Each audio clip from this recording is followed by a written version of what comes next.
سبحان الذي أسرى بعبده ليلا من المسجد الحرام إلى المسجد الأقصى الذي باركنا حوله لنريه من آياتنا إنه هو السميع البصير آمنت بالله صدق الله العظيم.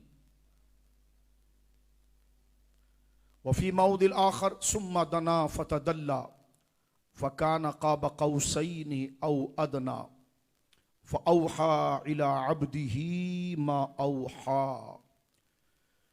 إن الله ملائكته يصلون على النبي يا أيها الذين آمنوا صلوا عليه وسلموا تسليما.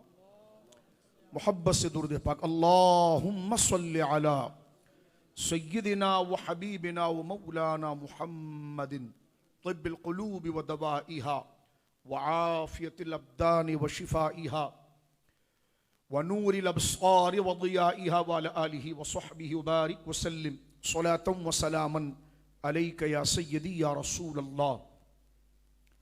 كلهم من رسول الله ملتمس غرفا من البحر أو رشفا من الديم منزه شريك في محاسنه فجوهر الحسن فيه غير منقصب. هو الحبيب الذي ترجى شفاعته لكل هول من الأهوال مقتحم. ثم الرضا نبي بكر وعمر وعن علي وعن عثمان ذي الكرم. مولاي صل وسلم دائما سرمدا على حبيبك خير الخلق كلهم وسرور کشور رسالت جو عرش پہ جلوہ گر ہوئے تھے. نئے نرالے طرب کے ساما عرب کے مہمان کے لیے تھے. تبارک اللہ شان تیری تجھی کو زیبا ہے بے نیازی. کہیں پہ وہ جوش لن ترانی کہیں تقاضے وصال کے تھے. خرد سے کہہ دو کہ سر جھکا لیں گماں سے گزرے گزرنے والے. یہاں خود پڑے ہیں جہد کو لالے کسے بتائے کہاں گئے تھے. عرش کی عقل دنگ ہے چرخ میں آسمان ہے. جانے مراد ہائے اب کدھر تیرا مکان ہے.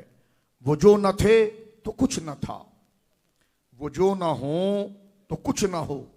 جان ہے وہ جہان کی جان ہے تو جہان ہے.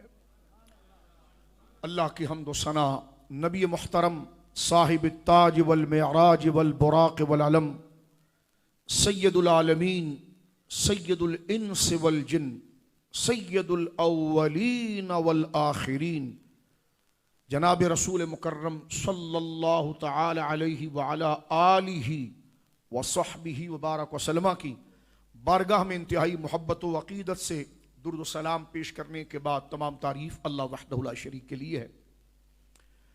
آج میں اور آپ 27 رجب المرجب 1447 میں موجود ہیں الحمدللہ. یہ تاریخ اس لیے ذکر کرتا ہوں کہ شاید یہ ہماری اس مسجد میں 28ویں نشست ہے. تو ترتیب کے ساتھ ہر سال اللہ رب العالمین کے فضل اور اس کی توفیق سے یہ سعادت ہمارے ان دوستوں بزرگوں کے صدقے اس طالب علم کو حاصل ہوتی ہے. اور ہم نہ رہیں تو اس کا فیضان ہماری قبروں میں بھی جاری رہے. اور اس ذکر و اذکار کی بہاریں اللہ رب العالمین ہمارے لیے توشہ آخرت توشہ زندگی و قبر و حشر اور حضور کی شفاعت کا ذریعہ بنائے. میرے دوستوں بزرگوں، آج کی شب کو نسبت ہے میرے اور آپ کے آقا جناب رسول اللہ صلی اللہ علیہ وسلم کے ایک عظیم معجزے سے. میں چاہوں گا کہ دھیمے دھیمے انداز میں جو ضروری باتیں ہیں وہ آپ کے سامنے کلیئر کروں، ورنہ یہ موضوع اپنے فضائل، اپنے نکات اور اپنے اسرار اور اپنی کیفیات کے اعتبار سے اتنا طویل ہے کیونکہ دلائل اس کے پیچھے اتنے موجود ہیں. 22 قرآن کی آیات ہیں. بخاری، مسلم، ترمذی، نسائی، مستدرک حدیث کا ایک تواتر کا سلسلہ ہے. 50 سے زیادہ صحیح احادیث اس موضوع کو بیان کرتی ہے. صحابہ اکرام کے اقوال، پھر مفسرین کا ایک ایک آیت کے لفظ کی تشریح، تعبیر، حسن. عربی لہجے کے اندر قرآن اترا ہے تو اہل عرب وہ لفظ کیوں استعمال کرتے تھے، اس لفظ کے جامع میں رسول اللہ کا کیا مقام، کیا اشارہ، کیا تعلیم دی گئی ہے، اس پر صفحات کے صفحات اہل علم نے اپنے علم کے جوہر دکھائے ہیں. تو گویا کہ یہ صرف میں آپ کے سامنے اس لیے عرض کر رہا ہوں کہ آپ کو اندازہ ہو جائے کہ یہ موضوع قابل رد نہیں بلکہ ایمان کی سب سے بڑی روح اور تسکین ہے۔ معراج النبی صلی اللہ تعالی وسلم دراصل یہ رسول کریم صلی اللہ علیہ وسلم کی ایک سیر ہے۔ حضور علیہ الصلوۃ والسلام کو اللہ رب العالمین نے زمین و آسمان یہاں تک کہ لامکان کی سیر کرائی، اور پھر خبر احاد سے ثابت کہ اللہ رب العالمین جل وعلا کا آپ نے دیدار کیا، اور اللہ کی طرف سے انعامات لے کر پھر آپ خود دوبارہ مکہ مکرمہ میں آپ دوبارہ جس مکان سے تشریف لے گئے تھے واپس تشریف لائے۔ ایک طویل سفر کو قرآن کریم میں، کیونکہ اتنی بڑی اس کی طوالت تھی، توجہ، کیونکہ جو بات بہت لمبی ہوتی ہے تو پھر اس کو شارٹ فارم میں ذکر کرنے کے لیے ایسے چنیدہ، ایسے مختصر، ایسے جامع الفاظ لائے جاتے ہیں کہ اس میں غور کرنے میں وہ ساری کیفیات موجود ہوتی ہے۔ پوری بات کو لکھا جائے تو ایک طویل دفتر ہے، تو لہٰذا بعض لوگوں کا ذہن اس طرف گیا کہ قرآن کریم نے جو باتیں کی ہیں تو انہوں نے کہا یہ تشبیہات ہے، یہ تلمیحات ہے، یہ اس طرف اشارہ کرتا ہے کہ یہ واقعہ فزیکل نہیں ہوا ہے، ڈریم ہے، خواب ہے۔ تو ان کم عقلوں کو یہ بات اس لیے لگ گئی کہ انہوں نے، بلکہ ان کو غور کرنا چاہیے کہ قرآن کسی بات کی تشبیہ و تعبیر ایک آیت دو آیت میں دیتا ہے تو 18 آیتوں میں مسلسل کر رہا ہو۔ تو یہ بات بتانے کے لیے کہ اس کے پیچھے پیغام اتنا بڑا ہے کہ اس کو تفصیل میں سمایا نہیں جا سکتا، اس لیے اس کو تشبیہات، استعاروں کے جامع کے اندر بند کیا جا رہا ہے۔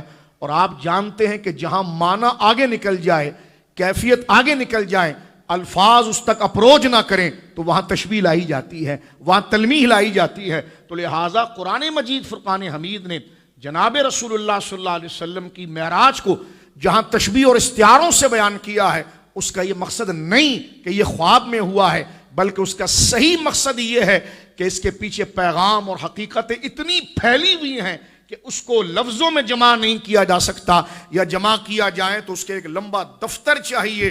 تو پھر اس کو ان استعاروں میں اجمال میں جمع کیا گیا، اور پھر علماء نے اس کو کھولا سرکار علیہ الصلوۃ والسلام کی احادیث کے ذریعے اور علوم عربیہ کے ذریعے قرآن کی تفہیم کے ساتھ۔ ایک بات تو یہ ہے، میں سب سے پہلے یہاں پر ایک بات یہ عرض کر دینا چاہتا ہوں کہ قرآن مجید فرقان حمید کی مختصر طور پر کہ 22 آیات رسول کریم صلی اللہ علیہ وسلم کے سفر معراج کو ذکر کرتی ہیں، جس میں سے سورہ نجم کی 18 آیات ہیں ایک ساتھ۔ سورہ نجم کی 18 آیتیں ہیں ایک ساتھ۔ اکثر کیونکہ ظاہر سی بات ہے، بڑے معذرت کے ساتھ اس بات کو اختلاف مت سمجھیے گا خواہ کا، ہم جس دور سے گزر رہے ہیں وہاں انفارمیشن کے سورس اتنے آسان ہو گئے ہیں، ایک تو فرق نہیں ہو پاتا کہ یہ ٹھیک ہے یا غلط ہے، تو پھر ہر بندہ اپنی رائے، اپنا موبائل اٹھائے، اپنا یوٹیوب چینل کو وہ اپلائی کرے اور اس میں جو اس کا جی چاہے وہ بیان کرتا رہے۔ لیکن قصور ہمارا ہے کہ ہم منہ اٹھا کر ہر ایک کی بات کو سنیں اور اس پر غور و تحمس نہ کریں۔ اس میں دو وجہ ہو سکتی ہے، ایک تو ہماری نادانی ہے کہ ہم علماء کے قریب نہیں ہوتے، اس لیے ہم اچھے اور برے کی تمیز نہیں کر پاتے۔ جب پہلے صحیح دین کے مقصد کو سمجھ لیں گے تب تو کسی کی بات کو لیتے ہوئے ایگری ہوں گے، ہاں آپ نے بات ٹھیک کی ہے کیونکہ ایسا ہی ہے، اور آپ نے یہ بات غلط کی ہے۔ تو بات صحیح اور غلط جب ہوگی کہ جب آپ کو اس مسئلے کا علم ہو۔ میرے بچوں، دوستوں، بھائیوں، بالخصوص جو کالج یونیورسٹیوں کے بچے بیٹھے ہیں، اسکول کے، وہ غور کریں اس پر، جو ہمارا مستقبل ہے۔ کسی چیز کو صحیح اور غلط تو آپ جب بولیں گے جس کا علم آپ کو پہلے ہو۔ آپ کو علم ہی نہیں ہے تو پھر کوئی بھی اپنا سودا آپ کو بیچ جائے تو اسی لیے آج گمراہی کی الغار۔ تو ایک وہ لوگ اس غلط بات کا شکار ہوتے ہیں جو کبھی ایسے دروس میں یا پڑھنے کی ضرورت ہی نہیں، کھیل کود، بس اسی کو سب کچھ سمجھتے ہیں، اور ایک وقت جب دماغ اپروچ کرتا ہے تو پھر اس کے لیے غلط راستے تلاش کرتے ہیں، اور صحیح رہنما نہ ہونے کی وجہ سے وہ ایک ایسی حرکت کرتے ہیں کہ خاندان کے لیے بھی مصیبت، علاقے کے لیے مصیبت، اپنے لوگوں کے لیے مصیبت۔ ایک بات۔ دوسرا طبقہ وہ ہے جو متکبر ہے کہ اگر میں علماء کی بات بتاؤں تو میں الگ سے کیسے ممتاز ہوں گا، تو پھر ہٹ کر کمزور باتیں، شاذ باتیں، وہ چیزیں، وہ اقوال، وہ باتیں جس کو امت نے بالکل کمزور درجہ دیا ہے، جس کو حیثیت نہیں دی، لیکن وہ اس کو اٹھائے گا اور اس کو رنگ پہنا کر لائے گا تاکہ لوگوں کو پتا چلے جناب یہ قرآن سمجھنے لگ گیا ہے، یہ حدیث سمجھنے لگ گیا ہے۔